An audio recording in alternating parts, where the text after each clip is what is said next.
Lovelies, welcome back to my channel. Speed and love சீரீஸோட 24th episode தான் இந்த வீடியோவில் பார்க்க போகிறோம். எபிசோடில் ஹீரோயின் வந்துட்டு ஹீரோட வீட்டில் ஒரு லேடி பார்த்துருப்பாங்களா, ஸோ அதுலேருந்து கண்டினியூ பண்ணுறோம். அந்த லேடியும் நான் குளிச்சுட்டு வரேன்னு சொல்லிட்டு உள்ளே போயிருப்பாங்களா, அப்போ வந்து அவங்களுக்கு ஒரு கால் வருது. அதில் பார்த்தா ஒரு 5 வயசு பையன் கால் பண்ணிருக்க மாதிரி தெரியுது. பார்த்த உடனே யாராக இருக்கும் அப்படின்னு நினச்சிட்டு உட்காந்துட்டு இருக்காங்க. இப்போ அவங்களுக்கு குளிச்சுட்டு வந்த உடனே உங்களுக்கு ஒரு கால் வந்துச்சு அப்படின்னு ஹீரோயின் சொல்கிறாங்க. இருக்கலாம், என் பையனாக இருக்கும் அப்படி சொல்கிறாங்களா. அந்த பையனோட அப்பா அப்படி சொல்லி இழுக்கிறாங்க. சொல்லுங்கள் என்ன அப்படின்னா, அந்த பையனோட அப்பா ஜின்ஷாவா அப்படின்னா, இல்லை ஏன் இப்படி கேட்குறீங்க அப்படி கேட்டோன்னே, இல்லை உங்கள் அந்த பையன் 5 இயர்ஸாக இருக்கால அதனால தான் கேட்டேன் அப்படி சொன்னேன். இப்போ கால் பண்ண பையன் என்னோட ஃபஸ்ட்டு பையன், அவன் கிராஜுவேட்டே ஆகிட்டா படித்து முடிச்சுட்டு. இப்போ நீங்கள் வால்பேப்பரில் பார்த்த பையன் வந்து என்னோட 2வது பையன். அப்போ அவனோட அப்பா ஜின்ஷாவனா, ஐயோ ஏமா என்னென்னோ பேசிகிட்டு இருக்கேன், என்னை பார்த்தா என்ன அவ்வளோ சின்ன பொண்ணு மாதிரியா இருக்குது அப்படின்னா, நான் எவ்வளோ ஏஜ் இருப்பேன் சொல்ல அப்படி கேட்குறாங்க. நீங்கள் என்ன ஒரு 32 இருப்பீங்கன்னா, நான் 50 ஆக போகிறேன் அப்படின்னு சொல்கிறாங்களா. ஓ ஓகே, ஆமாம் இவ்வளோ கேள்வி கேட்குறேன், நீ யார் அப்படி கேட்டுட்டு, இரு நீ தான் அந்த மூமுவா அப்படி கேட்குறாங்க. ஆமாம் நான் தான் அப்படி சொல்கிறாங்களா. இப்போ புரியுது ஏன்டா இவ இந்த அளவு கேள்வி கேட்டுட்டு இருக்கா அப்படின்ட்டு. நான் ஒன்றும் ஜின்ஷாவோட ஒய்ஃப் எல்லாம் கிடையாது, அவனோட பர்சனல் டாக்டர் அப்படி சொல்கிறாங்க. பர்சனல் டாக்டர், அவனுக்கு எதுக்கு பர்சனல் டாக்டர் கேட்கும் போது, நீ வா நான் உனக்கு ஒன்று காமிக்கிற சொல்லிட்டு ஒரு ரூம் கூப்பிட்டு போகிறாங்க. அந்த ரூமில் பார்த்தீங்கன்னா இந்த ரீஹாபிலிட்டேஷன்லாம் பண்ணாங்க இல்லையா, ஸோ எக்யூப்மெண்ட்ஸும் அங்கே தான் இருக்குது. அந்த அதில் தான் அவங்க வந்து அந்த ட்ரீட்மெண்ட்லாம் பண்ணிட்டு இருந்தாங்க போல். ஸோ அதெல்லாம் காமிச்சிட்டு இந்த ஒரு ஃபோட்டோ காமிக்கிறாங்க. இந்த ஃபோட்டோவில் இருக்கிறது குட்டி பொண்ணு நீ தானே அப்படி கேட்கும்போது ஆமாம் சொல்கிறாங்க. அப்போ வந்து என்ன நடந்துச்சு எல்லாமே சொல்கிறாங்க அந்த டாக்டர். ஆக்சிடென்ட் ஆன கொஞ்ச நாள்லேயே வந்துட்டு அவனால் நடக்கவே முடியல. 2 இயர்ஸ்க்கு அவன் ஃபுல்லாக பெயின்லேயே தான் இருந்தான். எப்போவுமே அவனுக்கு வந்து நாங்கள் பெயின் கில்லர்ஸ் கொடுத்து அவனை தூங்க வச்சுட்டே தான் இருப்போம். தூக்கத்துலேயும் அவங்க வந்துட்டு எப்பவுமே மூ அப்படி தான் சொல்லிகிட்டே இருப்பான். நான் 3 சொல்கிறான்னு நினச்சிட்டு இருந்தேன். அப்புறம் தான் எல்லாரும் சொன்னாங்க அது ஒரு பொண்ணோட பேர், அந்த பொண்ணோட பேர் ஜியாங் மூ அப்படின்னு சொல்கிறாங்க. சில மாதங்க சில வாரங்கள்லாம் வந்துட்டு அவன் ஆகிற நிலைமை வரைக்குமே போயிட்டு வந்திருக்கான். அதனால தான் வந்துட்டு அவனால் எதுலையுமே கான்சன்ட்ரேட் பண்ண முடியல, யார்கிட்டையுமே பேசவும் முடியல அப்படி சொன்னோடனே ஹீரோயின் அப்படி துடிக்கிறாங்க, என்னாச்சுன்னு தெரியல அப்படின்ட்டு. ட்ரீட்மெண்ட் எடுத்து கூட அவனால் நடக்க முடியல. ரொம்ப நாளாக அவன் வீல் சேரில் இருந்தான், க்ரச்சஸ் யூஸ் பண்ணிட்டு இருந்தான். இப்படியே நாட்கள் போயிட்டே இருந்துச்சு. அப்போ ஒரு நாள் அவன் டிசைட் பண்ணால் நான் சைனா போடணும் அப்படின்ட்டு. நானும் லின்னும் வந்து அக்செப்டே பண்ணலை. அதுக்கப்புறம் நாங்கள் பேசி டிசைட் பண்ணி சரி அவன் கூட இன்னும் கொஞ்ச நாள் நானும் கூடவே இருக்கலான்ட்டு சொல்லிட்டு தான் நாங்கள் எல்லாமே இங்கே வந்தோம். நான் வந்து ஒரு டாக்டர் என்னை லிந்தா அப்பாயிண்ட் பண்ணி கனடாலேருந்து வர வச்சான் அப்படின்ட்டு சொல்கிறாங்க. இதெல்லாம் கேட்ட உடனே ஹீரோயினுக்கு எப்படி ரியாக்ட் பண்ணோன்னே தெரியல. அப்புறம் சொல்கிறாங்க, உனக்கு வேணா அவனோட மெடிக்கல் ரிப்போர்ட் வந்து இன்னமும் அந்த ஊரில் தான் இருக்குது, நீ போய் வாங்கிக்கோன்னு சொல்கிறாங்களா. இப்படியே அந்த ஹீரோயினும் டாக்டரும் பேசிகிட்டு இருக்காங்க. அப்போ திடீர்னு ஜின்ஷாக் கால் பண்ணுறாரா. கால் பண்ணிட்டு எல்லா மருந்தும் வாங்கிட்டு வந்துட்டிங்களா, ப்ரிஸ்கிரிப்ஷனில் எழுதி வச்சிட்டிங்களான்னு கேட்குறாங்க. நான் எல்லாமே எழுதி வச்சுட்டு ரெடியாக இருக்குது அப்படி சொல்கிறாங்களா. அப்போ நீங்கள் எப்போ கனடா போகிறீங்க அப்படின்ட்டு அவர் கேட்டிருக்காரு போல். அதுக்கு டாக்டர் இல்லை கனடாவா, நான் இப்போ போகிற பிளான்டே இல்லையே அப்படி சொல்கிறாங்களா. இல்லை நீங்கள் எங்கேயாவது லீவ் எடுக்கணும்னா கூட எடுத்துக்கோங்க, நான் மேனேஜ் பண்ணிப்பேன் அப்படி சொல்கிறாங்களா. அப்போ திரும்பி பார்த்துட்டு ஹீரோயினை பார்த்துட்டு ஓ இதான் கதை அப்படின்னு நினச்சிட்டு சரிப்பா நான் வேணா என் பையன் எப்போ பார்த்தாலும் கிராஜுவேஷனுக்கு வாங்கன்னு கூப்பிட்டுட்டு இருக்கான், நான் வேணா கொஞ்ச நாள் லீவ் எடுத்துட்டு நான் அங்கே போயிட்டு வரேன், உனக்கு ஓகேயா, அது வரைக்கும் நீ வந்து உன்னோட லிட்டில் ஏஞ்சலை பார்க்க போகிறேன்னா பார்க்க போயிட்டு வா அப்படி சொல்கிறாங்க. அவரும் வந்துட்டு ஓகேங்க பாய் அப்படி சொல்லிட்டு அவர் வச்சுட்டாரு. இவங்கள வச்சுட்டு பக்கத்தில் வந்து ஹீரோயின் கிட்ட வந்து சொல்கிறாங்க, இத்தனை வருஷமாக வந்துட்டு அவன் ரொம்பவே கஷ்டப்பட்டுட்டான், நல்ல அவனுக்காக திரும்பி வந்திருக்க, அவனை நீ பத்திரமா பார்த்துக்கோ, அவனுடைய இந்த நிலைமையிலேருந்து அவன் மீண்டு வரணும்னு அவன் ரொம்ப ஸ்ட்ராங்காக நம்பினான்.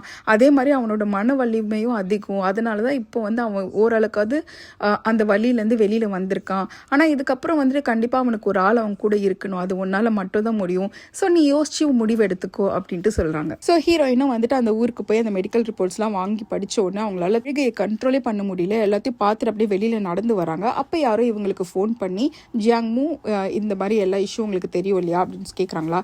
இவ்வளோ விஷயம் ஏன் எனக்கு இதெல்லாம் சொல்லவே இல்லை முன்னாடி அப்படி சொல்லும் போது அவங்க எதுவும் ரெஸ்பாண்ட் பண்ணாமல் இவ்வளோ விஷயம் தெரிஞ்ச பிறகு என்ன டிசைட் பண்ணியிருக்கீங்கன்னு மட்டும் கேட்குறாங்க. அங்கே அந்த சீன் அப்படியே கட் பண்ணிவிட்டு ஹீரோயின் வீட்டில் இருக்க மாதிரி காமிக்கிறாங்க. அப்போ வந்து அவங்க யோசிக்கிறாங்க என்ன டிசைட் பண்ணணும், என்ன எப்படி பேசணும், எப்படி ஹீரோ கிட்ட நடந்துக்கணும், எதுவுமே அவங்களுக்கு தெரியல. அவங்க வந்து அப்படியே சோகமாகவே உட்காந்துட்டு இருக்கும்போது ஹீரோவும் மெசேஜ் பண்ணுறாரு, நான் உங்ககிட்ட கொஞ்சம் பேசணும், உனக்காக ஒன்று வச்சுருக்கேன், நீ வரியா, நம்ம 2 பேரும் மீட் பண்ணலாமான்னு கேட்குறாங்க. அதுக்கு வந்து ஹீரோயின் நான் வரமாட்டேன் அப்படி சொல்கிறாங்க. ஏன் வரமாட்டேன் அப்படி கேட்டால், இல்லை நீ வந்து ஆல்ரெடி என்னை வெளியில் கூப்பிட்டு போகிறேன்னு சொல்லியிருக்கேன், என்னை ஏமாற்றிட்டேன், அந்த கோவத்தில் நான் இன்னும் இருக்கேன் அப்படி சொல்கிறாங்க. உனக்கு வேணும்னா இந்த வீக்கெண்ட் ஒரு வாக்கிங் போகலாம் வா அப்படின்னு சொல்லி ஹீரோயின் கூப்பிட்றாங்களா. ஹீரோ வந்து அவ்வளோ ரொம்ப நேரம் நடக்க முடியாது போல். அதனால ஹீரோ வந்து யோசிக்கிறாரு. அதுக்கு ஹீரோயின் சொல்கிறாங்க, உன்னால் வர முடியாதுன்னா நீ வச்சுடு, ஆல்ரெடி நான் கோவத்தில் தான் இருக்கிறேன், இதுவும் இன்னொரு கோவமாக இருக்கட்டும் அப்படின்னு சொல்கிறாங்க. அதுக்கு ஹீரோ சொல்கிறாரு, அப்போ நான் உன் கூட நடக்க வந்தால் உன் கோவம் கம்மியாகுமா என்ன அப்படி கேட்குறாங்களா. கண்டிப்பாக கிடையாது, ஆனால் நீ வரணும்னா நீ நடக்க வரணும் அப்படின்ட்டு சொல்கிறாங்க.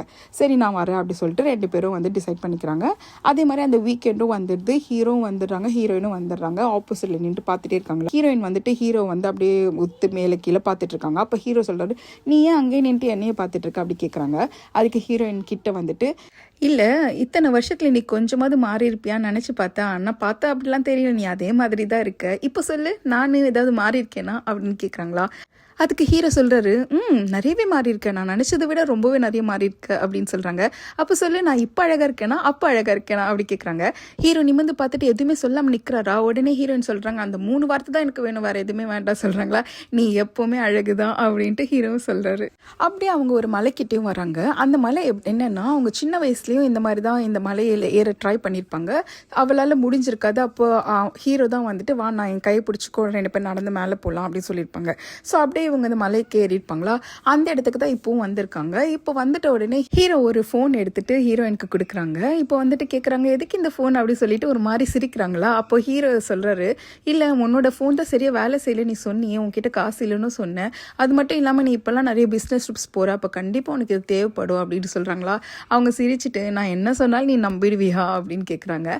இவ்வளோ ஏமாந்தவனா இருந்தால் எல்லா பொண்ணுங்களும் உன்னை ஏமாற்றி ஈஸியாக உங்ககிட்ட இருந்து காசு அடிச்சுட்டு போயிடுவாங்க அப்படி சொல்கிறாங்களா. நீ ஒன்றும் மற்ற பொண்ணுங்க கிடையாது அப்படின்ட்டு ஹீரோ சொல்கிறாரா. அப்போ ஹீரோயின் அப்படியே க்ளோஸாக வந்துட்டு, மற்ற பொண்ணு இல்லைன்னா அப்போ நான் யார் அப்படின்னு கேட்குறாங்க. அப்போ வந்து ஹீரோ என்ன சொல்ல தெரியாமல் அப்படி நின்றுட்டு இருக்காரா. அப்புறம் ஹீரோயினே விலைக்கு போயிடுறாங்க. கொஞ்சம் தள்ளி போய் நின்றுட்டு கேட்குறாங்க, நீ இன்னும் சிங்கிள் தானே அப்படின்னு கேட்குறாங்க. சிங்கிளா எதுக்கு கேட்குற அப்படின்னு கேட்டால், இல்லை எனக்கு வந்து யாராவது ரிலேஷன்ஷிப்பில் இருந்தால் நான் நடுவில் எல்லாம் போகிறதுக்குலாம் எனக்கு எந்த ஐடியாவும் கிடையாது, ஸோ இப்போவே சொல்லிவிடு உனக்கு ரிலேஷன்ஷிப் இருக்கா இல்லையா அப்படின்னு கேட்குறாங்களா. இல்லை நீ மேலே சும்மா வாக்கிங் தானே கூப்பிட்டு போகிற சொன்னேன், வேறு ஏதோ பண்ண போகிற மாதிரி ரிலேஷன்ஷிப் இருக்கா, நான் சிங்கிளாலாம் கேட்டுட்ருக்க, என்ன பண்ண போகிறேன் நீ என்ன அப்படின்னு சொல்லிட்டு ஹீரோ அப்படியே கிட்ட வர்றாரு. அப்படியே 2 பேர் ஒருத்தர் பார்த்துட்டு உடனே திரும்பிட்டு அந்த மலைக்கிட்டே வந்துட்டு அவங்க நின்றுட்டு இருக்காங்களா. அப்போ வந்து ஹீரோயின் சொல்கிறாங்க, வா இதில் ஏறி போகலாம் அப்படின்னு சொல்லிட்டு 2 பேர் நடந்து போயிட்டுருக்காங்க. நடந்து போயிட்டே இருக்கும் போது ஹீரோக்கு மூச்சு வாங்க ஆரம்பிச்சிடுது, அவரால் ஓரளவுக்கு மேலே நடக்க முடியல. அப்படி ஒரு இடத்துல பாஸ் ஆன உடனே ஹீரோயின் லைட்டாக திரும்புகிறாங்களா. அப்போ உடனே ஹீரோ அவரோட பாக்கெட்லேருந்து ஃபோன் எடுத்துட்டு எதையோ ஃபோட்டோ எடுக்கிற மாதிரி பார்த்துட்டே இருக்காரா. உடனே ஹீரோயின் கிட்ட வந்துட்டு, அங்கே என்ன தெரிகிறது அப்படின்னு கேட்குறாங்க. இல்லை இங்கே பாரு இயற்கை எவ்வளோ நல்லா இருக்குது, அதுதான் ஃபோட்டோ எடுத்துகிட்டு இருக்கேன்ட்டு சொல்கிறாங்க. அங்கே காமிக்கிறாங்க, அங்கே இயற்கையாக ஒன்றும் கிடையாது, எல்லா இலையும் உதிர்ந்து வெறும் பிரான்ச்சஸ் மட்டும் தான் இருக்குது, அதுதான் உட்காந்து ஃபோட்டோ எடுத்துகிட்டு இருக்காரு. உனக்கு எப்போ இந்த திடீர்னு இந்த ஃபோட்டோகிராஃபிலெல்லாம் இவ்வளோ இன்ட்ரெஸ்ட் வந்துச்சு அப்படி கேட்குறாங்க. இல்லை நீ போயிட்டே நான் இதை ஃபோட்டோ எடுத்துகிட்டு வரேன் அப்படி சொல்கிறாங்களா. உடனே ஹீரோயின் வந்து அவங்க லேஸ் கட்டுறதுக்காக குனிறாங்க. அப்போ அவங்களோட ஷர்ட்டுக்குள்ளேருந்து அந்த செயினும் வெளியில் வந்து விழுது.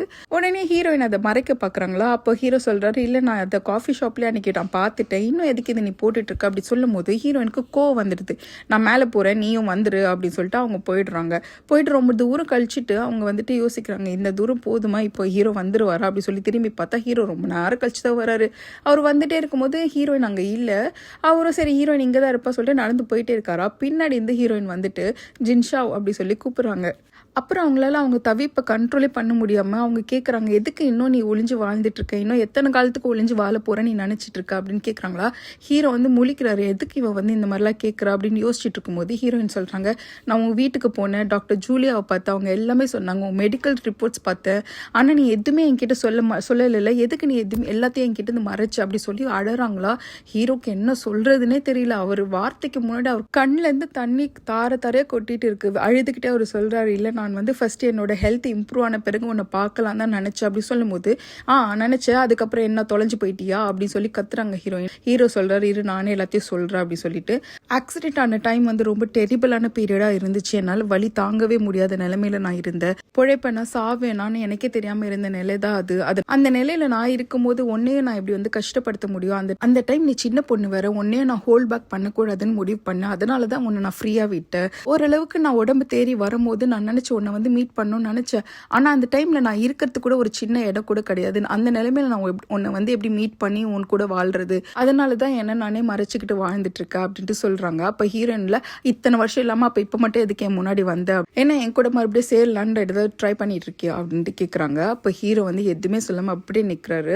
அப்படியே அவங்க வீட்டுக்கும் கிளம்பிட்டாங்க போல. ஸோ வீட்டுக்கு போயிட்டு ஹீரோ உட்காந்துட்டு ஒன்று யோசிச்சுட்டு இருக்காரு, என்ன நடந்திருக்கும். அந்த ஹீரோயின் வந்து கனடா போகிறதுக்கு முன்னாடி அவங்க மீட் பண்ணியிருப்பாங்கல்ல, அப்போ என்ன நடந்திருக்கும்ட்டு காமிக்கிறாங்க. ஹீரோ வந்துட்டு படுத்த படுக்கையாக இருக்காங்களே, அவங்களுக்கு இன்னும் சர்ஜரிஸ் கூட நிறைய நடக்கலை. ஆனாலும் வந்துட்டு இப்போ அவங்க வந்து சன்லைட் கிட்ட சொல்கிறாங்க, நான் வந்து ஹீரோயினை பார்க்கணும் அவள் ஊருக்கு போகிறதுக்கு முன்னாடி. அவள் ஊருக்கு போகிறதுக்கு முன்னாடி நான் நல்லா இருக்கேன்னு தெரிஞ்சால் மட்டும்தான் வந்து அவள் நிம்மதியாக ஊருக்கு போவா. அப்படி இல்லைன்னா அங்கே போய் அவள் மனசு கஷ்டத்துலேயே இருக்கும். அதனால நான் அவளை மீட் பண்ணணும்னு சொல்கிறாங்க. சன்லைட் சொல்கிறாரு, என்ன நீ நினச்சிட்டு இருக்க, இந்த நிலைமையில நீ போகணும் அப்படின்னா. இல்லை, நான் முடிவு பண்ணிட்டேன், கண்டிப்பாக நான் போகணும், டாக்டர்ஸை நான் பார்த்துக்கிறேன் அப்படி சொல்கிறாங்களா. வேறு வழி இல்லாமல் சன்லையும் கூட்டிகிட்டு போகிறாரு. அப்போ ஹீரோயினும் மீட் பண்ணிட்டு போயிடுறாங்க அவங்க. அதுக்கப்புறம் என்ன இருக்கும்னா, ஹீரோவால் உட்காரவே முடிஞ்சிருக்காது. அவங்களுக்கு அப்படியே அந்த பேக் போன் எல்லாம் ரொம்ப பெயின் எடுத்து அவங்க மயங்கி அங்கேயே விழுந்துடுறாரு. அப்போ சன்லைட் தான் வந்துட்டு கஷ்டப்பட்டு அவரை தூக்கிட்டு மறுபடியும் ஹாஸ்பிட்டல் கூப்பிட்டு போய் அதுக்கப்புறம் அவரோட ரெக்கவரிக்கான எல்லா ப்ரொசீஜர்லாம் பண்ணி வருஷங்கள் ஆச்சு. ஓரளவுக்காவது அந்த வழியிலேருந்து அவர் வெளியில் வரதுக்கு. இன்னொரு பக்கம் ஹீரோயின் வந்துட்டு ஜின்ஷாவுக்கு கால் பண்ணலான்ட்டு பார்க்குறாங்க. அப்புறம் வந்துட்டு அதில் மெசேஜ் வந்திருக்குமா, அந்த டாக்டர் ஜூலியா இருக்காங்க இல்லையா, அவங்க ஒரு மெசேஜ் அனுப்பிச்சிருப்பாங்க. என்னன்னா, நீ வந்து அவரோட ஃபிசிக்கல் ஆக்டிவிட்டீஸை வந்து கண்டினியூஸாக மானிட்டர் பண்ணணும்.